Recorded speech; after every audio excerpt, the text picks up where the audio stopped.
as a mentor. Sorry. No, that's okay. So yeah, I've been working as a doula, an educator, a birthing from within mentor. I'm a mother of 2 daughters and a prenatal yoga instructor. So I've done many things. I also have a teaching studio where I teach piano. I do that on the side. So I'm really, this is my passion, is working with women like you, really helping you transition to this such an amazing part of your life. And some of you are already moms, but we are in forever, changing. And it's how do we want to embrace that? And my mission is to support you through all of my passions, which is wellness, birth, creativity.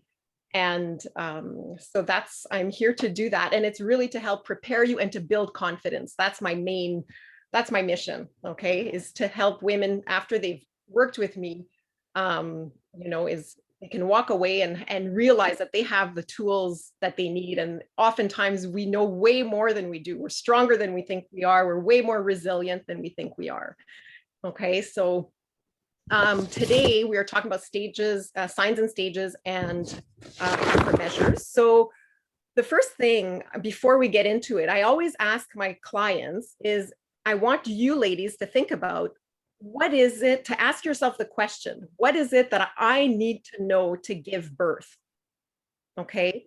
And I'm going to just dive into that a little bit more. So in the past, women just, they knew about birth generally. They didn't have all the books we did and all the social media and everything. And they had fear, but they just surrendered.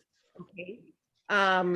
But now we are very distracted by, which caregiver, do I get a midwife, a doctor, where do I birth? Like, we have all of these choices that were never part of birth in the past, right? So it's so important for us ladies to connect. It's like, this time, even if it's your second, third pregnancy, it doesn't matter. It's like, this time, what is it I feel I need to know to give birth? And if somebody else can answer that question for you, then you need to keep searching. So I'll give you examples of questions women have come up with. They'll ask themselves, am I strong enough, to go through this? Do I have what it takes? Can I ask for help if I need it? And this one person I worked with recently who asked that specific question, can I ask for help if I need it? If let's say it was a question similar to that for yourself, then we need to explore that further. Okay. And for her, she felt support people that she had in place, her partner or the doctor, I'm not going to give specifics, but there were some people on her support team who were going to be at her birth that she didn't feel at ease.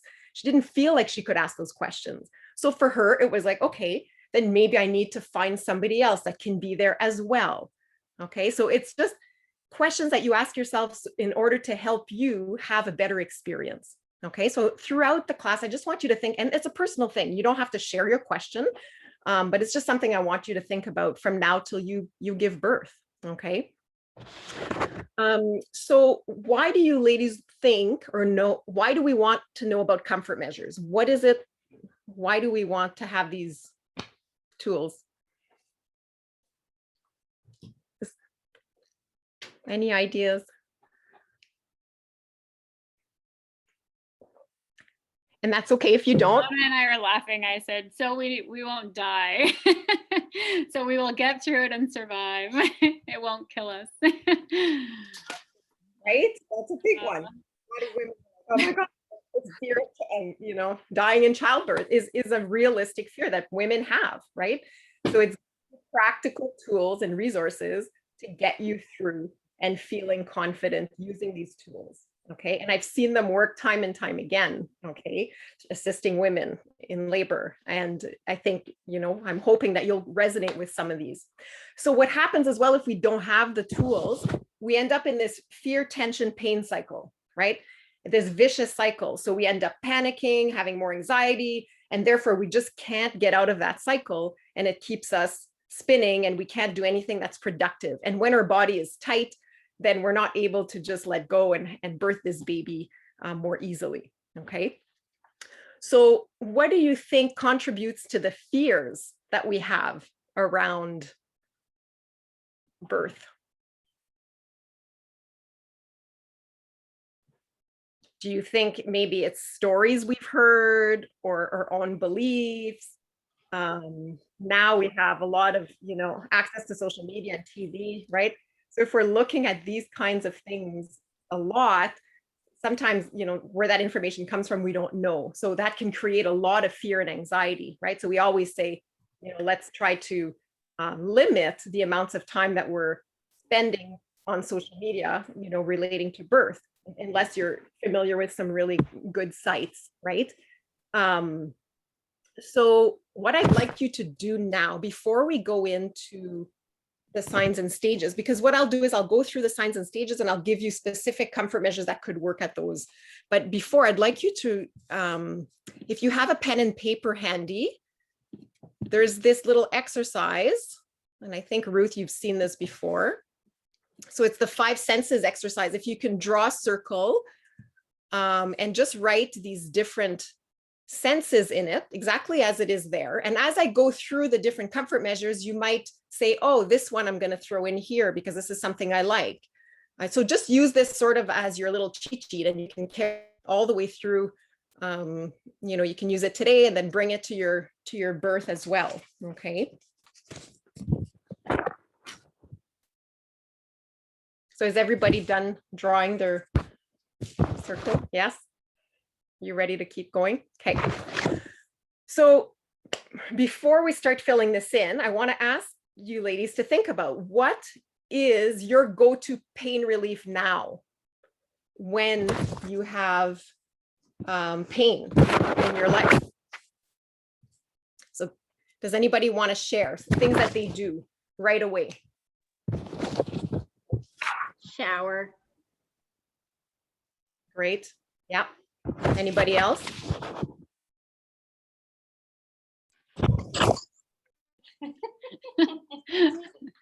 Mona's getting me into trouble, but she says drugs. Yep. But drugs, oh yeah, at home you'd have your little drug, yeah, your Tylenol. That's true. Yeah. Yeah. So the reason I'm asking this question is, when you have a headache, when you have a tummy ache right now, when you're not feeling well, when you're not in labor, you're doing something instead of just sitting there. I'm sure each and every one of you is not just sitting still. You're either moving, you're taking a shower, you're going for a walk, you're putting your hand on your head, you're doing something. So those are automatically your go-tos, even in labor. Whatever you are doing now to cope with pain in your normal life, those are the things that I want you to think about right away when your labor starts, okay? Because those are going to come naturally to you, okay? And this is what all of these comfort measures I give you, I want you to become at ease and comfortable with them, so they become a part of you, so you will be more easily just drawn to using them, okay? So that's number one, is whatever's working for you now without me sharing all these other things, okay? So think about that. And now we're going to go through before we go into the specific comfort measures. Usually comfort measures we're using when we get into that active labor. But now I just want to backtrack a little bit. Let's go through our pre-labor signs. Okay. Who remembers, the ladies that have had babies, what were some of your pre-labor signs that you had? It was like period cramps. Right. So not intense, but just feeling a little off. Yep. Practice contractions. Yeah, mine, I think I had a little bit bleeding and having lower back pain. So much. Yeah. Yeah, those are all okay. And how about you, Alyssa? Anything? Remember? Yeah, maybe the front of my legs, like the front of my thighs, I had like pain there too. Okay. Okay, thanks for sharing that. What about you, Jenny? Is there anything you want to share? Or this is your first baby, right? So you wouldn't. So all of these pre-labor signs that you've all talked about, right? Some women will have them all, and some will only have, a few of them, right? So I'm just going to go down my list of the ones, and some will be repeated. So the loss of mucus plug, right? That is one that happens to some people. It comes out in one big chunk. Others, it's slowly, it's gradual. Okay. Bloody show. So you talked about that. Liesel, the spotting, right? Spotting or bloody show, that's very normal. Lightening, that's when baby starts to drop, right? So baby is moving lower in the pelvis. So sometimes we even notice it, right? In the morning, your husband will say, oh my goodness, you look different. You know, when they see they've actually seen a shift, and you'll often feel it. You can breathe more easily. Okay. The nesting, oftentimes women have a nesting feeling, which is, you know, you're going to get like tons of energy to do a whole lot of stuff. And sometimes what's really funny is the men have this as well. This happens to them too. They don't think it does, but it does. So if your husband is doing, or partner's doing some really funny cleaning, all of a sudden they're cleaning the garage and doing all these things that they never do, you might think you know, maybe baby's coming, because they often have that nesting effect happen. And then I think it was Adrienne, she mentioned the practice contractions. So those can happen. They can be really erratic. The cervix obviously will change. You won't necessarily be aware of it unless you have those, you know, the loss of the mucus plug and that stuff. But your cervix is starting to thin and slowly ripen. Okay. So what to do in this labor, you know, if you have some pre-labor signs, what are things that you think that you might want to do? Does anybody have ideas? Or do you remember what you did at that stage if you've had a baby?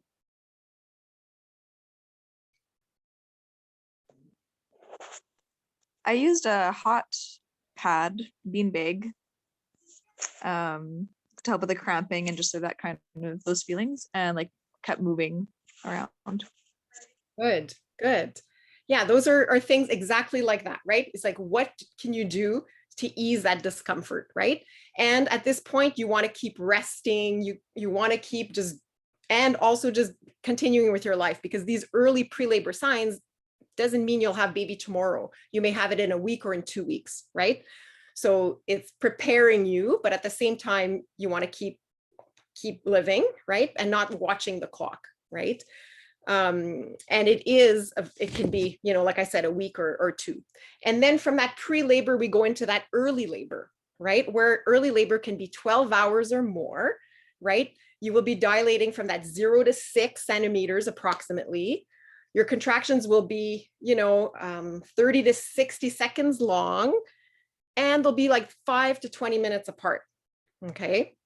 They can, again, they're still very erratic. If you've been having in pre-labor some practice contractions, these early ones are also not super consistent, right? They can be 5 minutes apart. All of a sudden they'll be like coming every 10 minutes.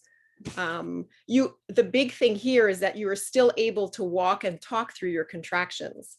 Okay, so that means you're still in early labor. Okay. And here women often feel like so much excitement, and the anxiety might come in, and you'll feel every emotion under the sun, right? Some people get really, really emotional, and sometimes the fear kicks in. And so this is a good time to slowly start using all of what we'll talk about for active. You can absolutely start it in this early labor time. So what I always say to people here, again, keep resting, stay well dehydrated. And don't forget, drinking is a comfort measure. And I'm sure Adrienne will talk about that tons next week or next time during her topic, because that's such a key thing. That's a huge comfort measure, keeping well hydrated, making sure you're resting, you're moving, whatever movements you need to do to keep you comfortable, okay? And your partners, you know, oftentimes at this point, they want to be timing contractions, you know, oftentimes they're just excited about those apps, and it's okay that they do that for a period of time, but early labor can last hours and hours, right? So you don't need to be timing for 12 hours. You can time for half an hour, then go out for dinner, go for your walks, go do your stuff, and then maybe continue timing. But it's not something we want people to be just, because then labor feels like it's lasting forever, right? So definitely partners, you know, we always say they can just hold space. They don't need to be saying that much. They can do a little bit of massage and things like that. But yeah. And then now we go into that active labor. Okay, so active labor is when your contractions are getting stronger, longer, closer together. Okay, so for a first-time mom, that is something you can stick on your fridge. I remember I had a big poster. It was stronger, longer, closer together. You know, it doesn't matter so much like how long and this and that, but that was the main thing I had to remember, to know that, oh, okay, now the midwives really have to know that this is happening. Okay. And this is when, if you're not having a home birth or a birth center birth, you would be going to the hospital during your active labor. Okay. Active labor lasts like usually 6 hours or more. And you're not usually able to talk during your contractions, right? Like they're kind of like you're stopping your tracks contractions. Okay. So for those of you who have had babies, you know, you'll be talking, you'll be in the middle of a conversation, and all of a sudden your contraction comes in active labor, everything stops. And you go inside and you do what you've been doing, whatever comfort measure is working for you. Okay. So that's your active labor. And what I often tell partners here is, once they hear about all the comfort measures, which you guys will share with your birth partners, then they just, whatever the mom wants, that's what they're supporting you in doing. Okay. So I want to talk a little bit about breath awareness. Time's going to go by so fast. So what I like to normally do here, and it's something you can practice on your own, okay, is just being aware of your breath. Okay. So what I would have you do is practice at home with ice, okay?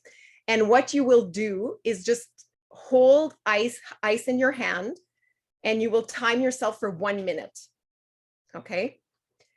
And then once the 1 minute is up, you let the ice go for a bit, and then you're going to use the other hand, and you're going to do another minute, but this time you're going to be practicing with breath awareness. What I mean by breath awareness is you become super hyper aware of your inhalations, of your exhalations, how long they are, how short they are. Okay, so you're going through, you know, all of the details of the breath while you're holding the ice and doing that 1 minute for the second time.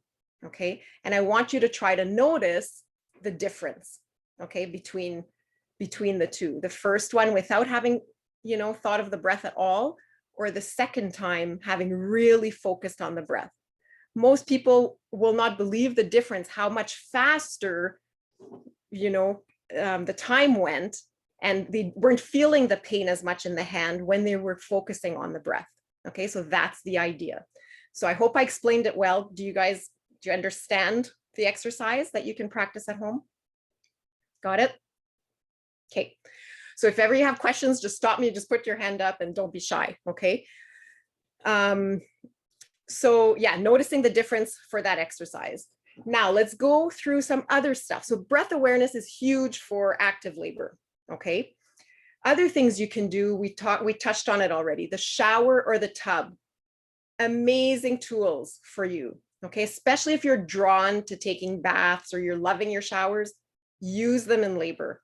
Okay. And if you're at hospitals, most of the time they have access to really nice showers, and even your partner can go in there and use the shower head while you're sitting on a birth ball. There's all kinds of options for you with the water. Is really, really nice. So water is a huge one. The warm and cold packs, Alyssa, you use that in early pre-labor. You could continue using that in active labor if that feels good for you. Okay. So the warm and cold, whatever you're drawn to at the time. Sometimes it changes. Okay. So just to use whatever is what you need at that moment. Okay. Visualizations. Some people love that, where they can visualize, or they'll bring a photo of somebody special in their life, a mother, a grandmother, or an animal that they're close to, or that can't be with them in the room. Okay. So using visualizations, words like I'm softening, I'm opening, I'm releasing, all of those things, I'm letting go. Yeah, those are all, you know, I'm flowing with it. Those kinds of things. Really, really good. If you like music, you can bring a playlist of your favorite songs, you know, and oftentimes we say for partners to be dancing together, you know, they can slow dance. That's a great way. That way you're moving. So that's a big one. Aromatherapy, if you're into essential oils like lavender or frankincense or lemon or whatever. You can use your oils. The only thing I recommend, because some women, they'll start using, let's say, lavender at the beginning of their labor, then they get to that active stage and they're like, oh, I can't stand that smell. So don't put it on your clothes, put it on a little cloth and you bring it with you, and it's something you can throw out or just put aside. And then you put your new oil on it if you want something different. Okay. So that's just a little thing through the years that I've seen happen. Also, building a partnership with your baby. Don't underestimate all the time right now that you are, gestating. Baby is, you're bonding with baby.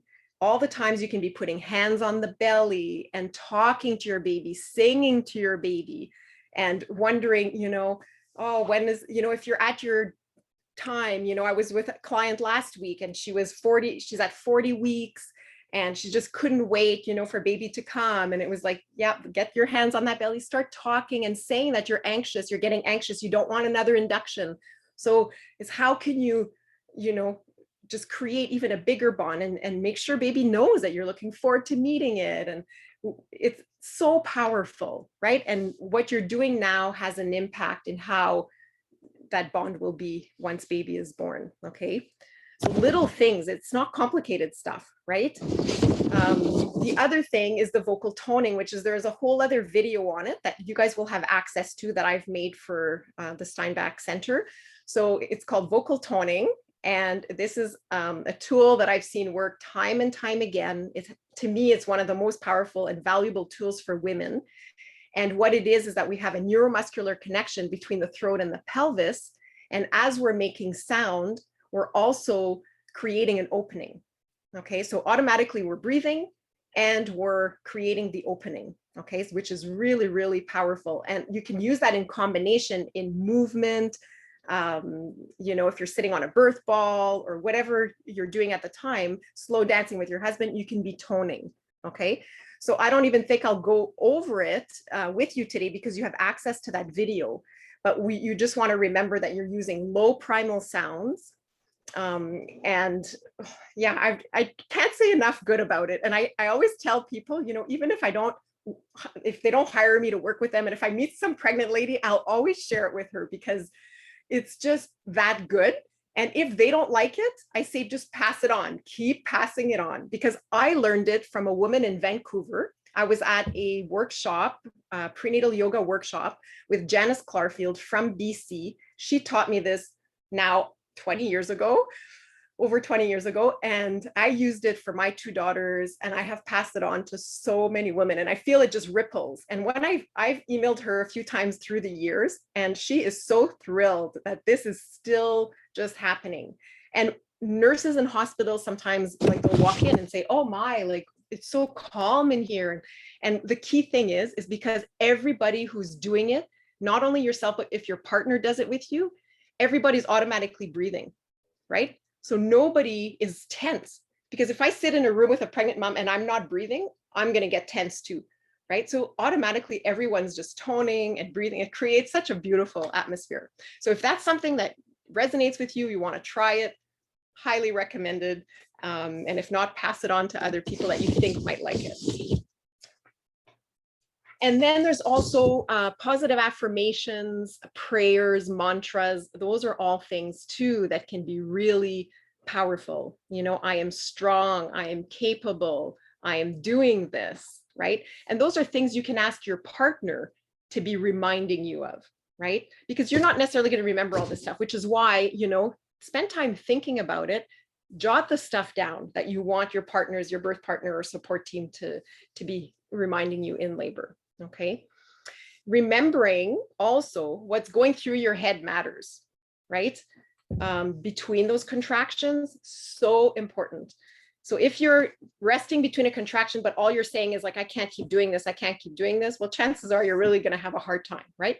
But if your language is completely different, it's like, I'm doing this, and you're completely letting go and relaxing in between, that plays a huge role in how things proceed, right? So just remembering that what's going through your head really matters.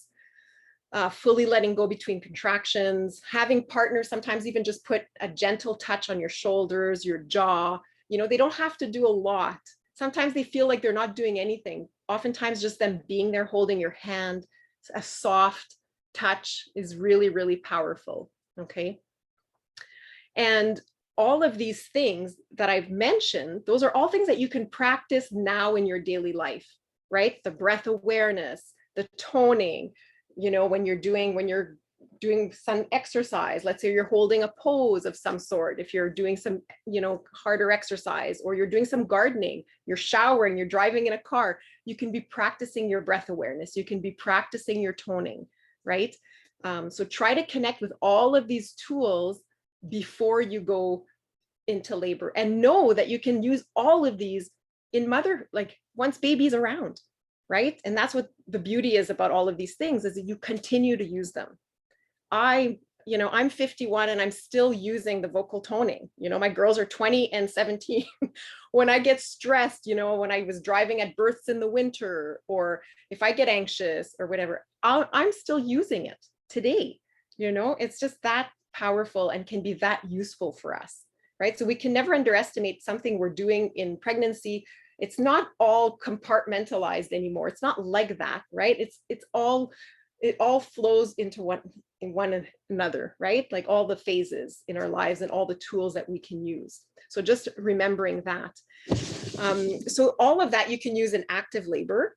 And then active labor leads us into that transition time, right? Which is the hardest but shortest stage in our labor, right? It's not uncommon here for women to feel nauseous, cramps, trembling, that kind of thing. But whatever you've been doing in active labor that feels to be working, you just carry that forward into your transition period, okay?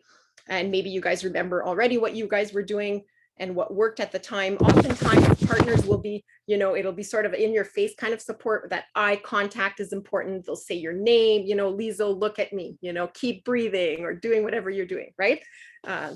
Lots of encouragement at this point is what you want, right, from your partner, which is really good. What else did I want to say about that? I think that's that. Okay, and then that leads us into the pushing stage, right? And maybe you already have an idea of what you want to, what position you want to birth in. You know, nowadays most caregivers are very open to you birthing either on your side or on your all fours. Some are still, you know, sort of semi-reclined. But you get to pick, you know, you get to explore those options. And there is another screen I'd like to share, another slide. I also want to mention the exercise ball is really, if you don't have one, especially if it's your first, this is a really, really good tool as well that you might want to have by your side. And this you can use in all stages. And I've seen women push like with this sort of leaning over like that and be pushing for some time in a crouch down position like that over the ball. But that you could use from your early stage all the way to pushing. It's really, Sorry. really cool. Sorry, Liliane, can you double click on that one? Because we can't see it on the full screen. Oh, okay. Let me try. Try. Let's see. I just see a bunch of folders or images here, but Oh, shucks. Okay. Let's see. Share screen. I did see your screen. Shoot. Okay. Yeah, because if I click on it and you still can't see it. Oh, there it is. Yep, got it. Yeah, so I was pointing to the lower right of the screen where you see the woman, she's squatting, leaning over the ball. Okay, so some women will choose to try pushing even in a position like that for a while, okay? You can also have the ball on the bed. Some women are actually like on all fours on the bed and have the ball also on the bed and leaning on it, you know, so just in an all four position like this, but then you're on the actual bed, okay? Because sometimes the knees get sore from being on the floor if your mat isn't very thick. So this is a really, really valuable tool as well that you can explore if you don't have an exercise ball. Okay, so, and then there's the birth of the placenta after transition. You're pushing and then the placenta, and that's usually a relief. Once you've pushed the baby, I don't know if you remember Alyssa and Liesel, and Ruth and Adrian, of course. But for me anyways, the birthing the placenta was just, you have baby by that time, or babies with dad, on dad's chest. And it's like, it just was easy. And it was almost like a massage, right? The warmth of the placenta coming out, to me, it felt like a massage. Because some women are worried about that stage, but I always say, oh, just look forward to it. It'll be warm. It'll be so easy compared to, yes, you may get some more contractions that are quite strong, but whatever you were doing to work through them, whether it's the toning or some kind of breath work, you continue doing that through your birthing of the placenta. And then baby's here, right? I know it, we're always limited in time, but I hope you have an idea and you can rewatch and maybe jot down more of the things I said. If you have questions, don't hesitate, to connect with me, through Ruth, or like I mentioned to Ruth, I want to have a draw for, whoever was here today. If you're willing to give me your email address, and I think some of you, Alyssa, you might be following me already on Instagram, I don't know. But if you give whoever wants to participate in the draw for a free 1-hour session with me, you just have to raise your hand and Ruth will put your name down on the list and she'll pull a name, and you'll know today if you're the winner, and we can connect and have like a private session one-on-one. So we could do, if you think, oh, the toning, I want to explore that and you want to do it with me, we could do that. Or it could be a topic that's completely different. It could be something if you're earlier on in your pregnancy. If you're new, it could be something completely different that we discuss, okay?